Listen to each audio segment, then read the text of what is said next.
Okay, hey you guys, welcome back. Thanks for clicking on the video. I'm sorry. This is like the third time I've had to do this, to start this over. Crap. Okay, we're going to talk about chosen ones in this video.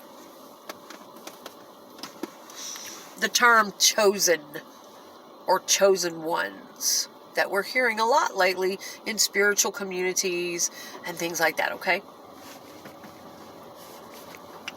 Let me get situated here. I appreciate you guys joining me. And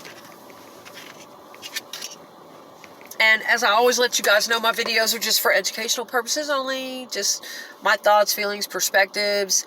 A lot of times I like to get philosophical, psychological, spiritual topics and concepts that I find interesting. I like to encourage people to think, look at balances, and just examine things, you know.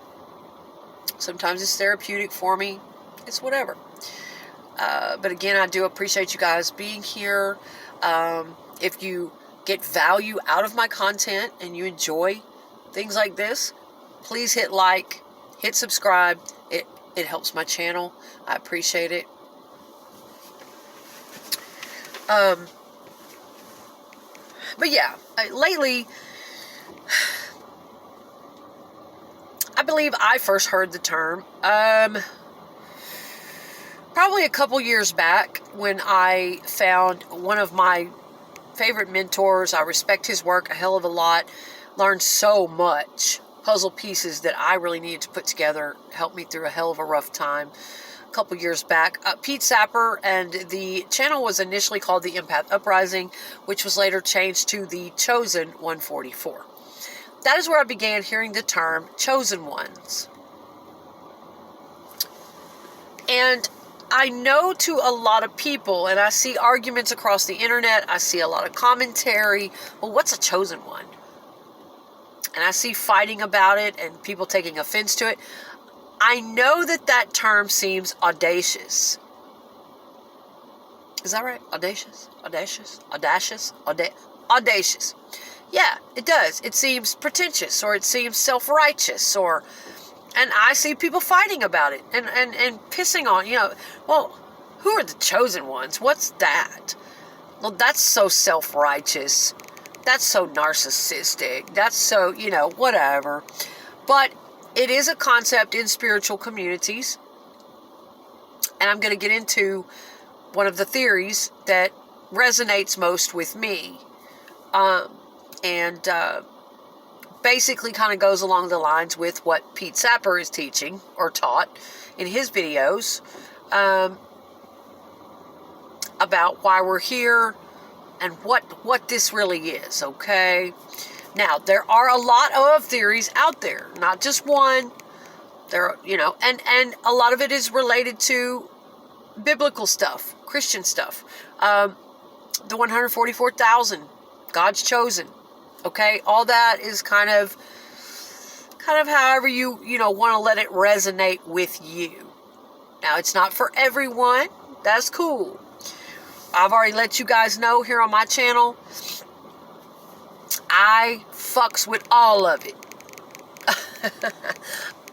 I have to keep that balance.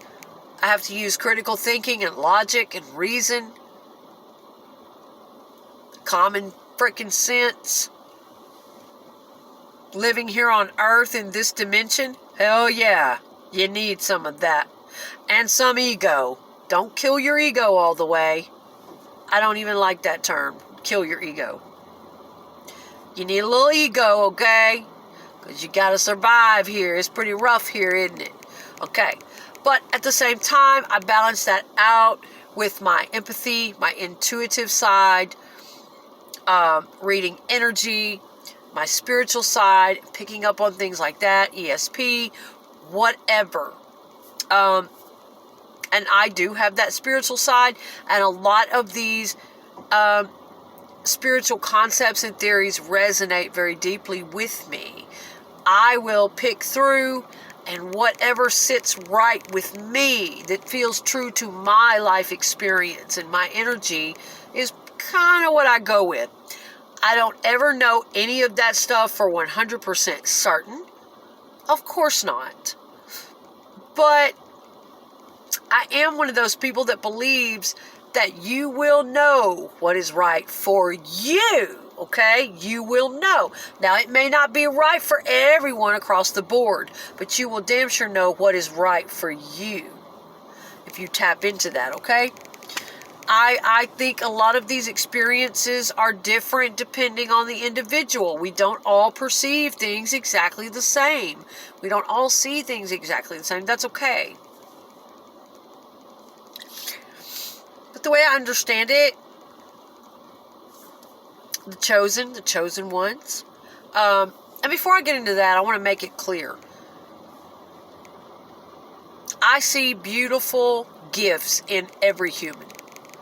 I believe that all humans are born with gifts, that they all have unique gifts that are unique and special to their personality.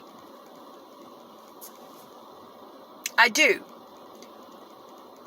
I don't believe all humans choose to use those gifts as effectively as they possibly could. I believe a lot of humans waste their gifts, throw them away deliberately. There's all types of situations, but I just want to say that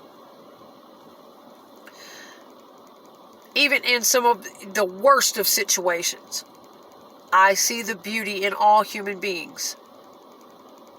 Everybody has gifts, but not everybody chooses to use their gifts, not in the same way, whatever, what have you. Okay?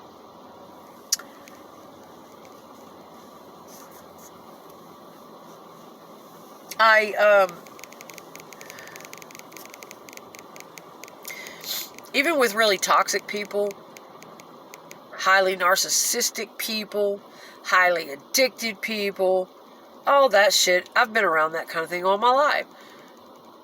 Even with people like that, I can see their soul. Absolutely. Even when they're broken, lost, so fucking far gone, emotionally abusive, just out there. There are times when you can see fleeting little moments of their soul.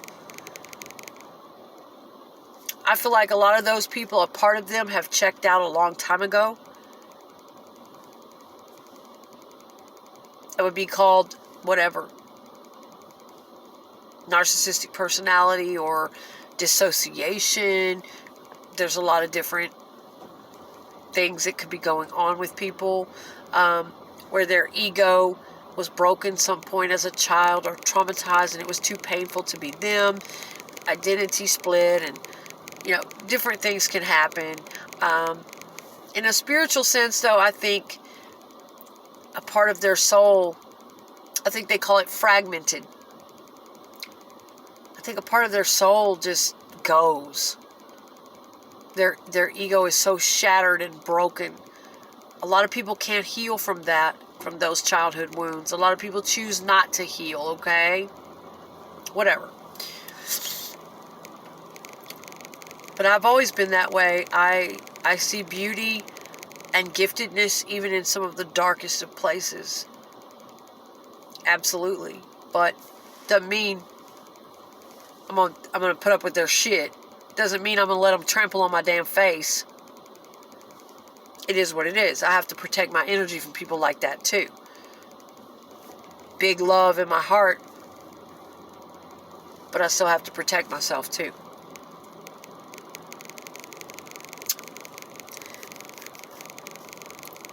So in a nutshell, what resonates most with me about the chosen or the chosen ones is that certain ones of us choose our existence. We choose to incarnate here, typically into an incredibly difficult life path for spiritual lessons and purposes. Either choose to be born into trauma, abuse, difficult family dynamics, And we have an incredibly difficult life path to walk that's highly spiritual, and that work is most important to us all of our life.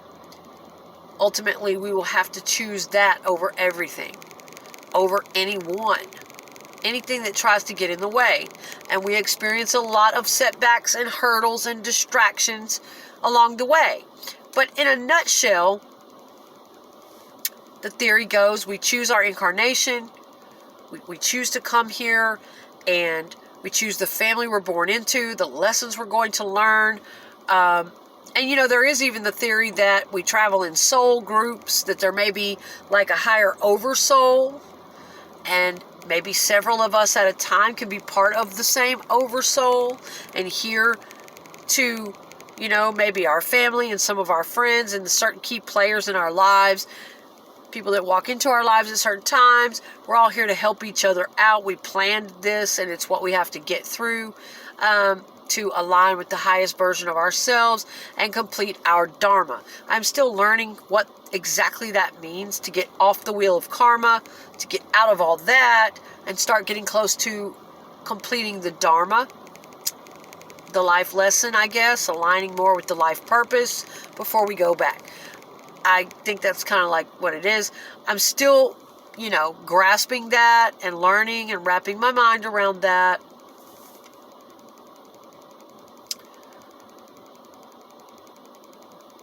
But the chosen ones, and like I say, a lot of people get offended by that. It's not for them. They're like, what the hell? That's so selfish. That's so self-righteous. Do I use that term a lot? No. I just don't. I don't have anything against it. It resonates with me. Yes. The theory of the chosen ones, yes, it does. I don't use that term. I don't say, well, I'm a chosen one, or we are the chosen ones, or no, I don't. I don't see anything wrong with it. And like I say, some of the people I respect their work, their teachings very much, they use the term a lot. But, and then on these particular life paths, they will be different from your average life path. There will be extreme and incredible obstacles and difficulties to overcome. Lots and lots of deep, dark, healing work to have to do. Being born into what a lot of the chosen ones are born into. They are also here to break generational curses in the families, to break cycles with family patterns over their lifetime, whatever. All of that resonates very, very profoundly and deeply with me because it has been my exact life path to a T, starting when I was a little girl. It'll be like the person who feels very different in the family, who didn't quite exactly take the same path as everyone else in the family does. They are generally, and a lot of the time, the scapegoat. Everybody attacks them and blames them and jumps on them and hates them because they speak the truth in the family, or out of their friends, or whatever they're involved in. They're very authentic. They work on a lot of self-actualization and being transparent, being authentic, altruistic, and that's the path they're on. It's hardcore, and yes, they often get scapegoated by other people, blamed for everyone else's failures, for everyone else's problems. People are always attacking them.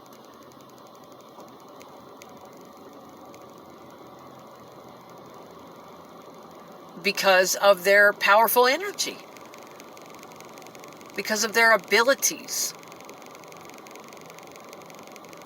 They are also very gifted, creative, empathic.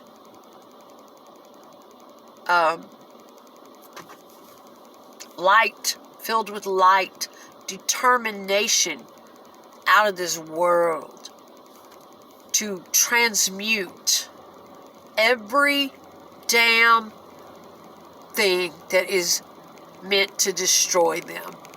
Yes. And basically I'm sort of, bits and pieces. It's about the same thing that Pete Sapper teaches about the chosen ones and certain life path. And that's pretty much what resonates with me most, based on what I have literally lived through, born into, and the timeline of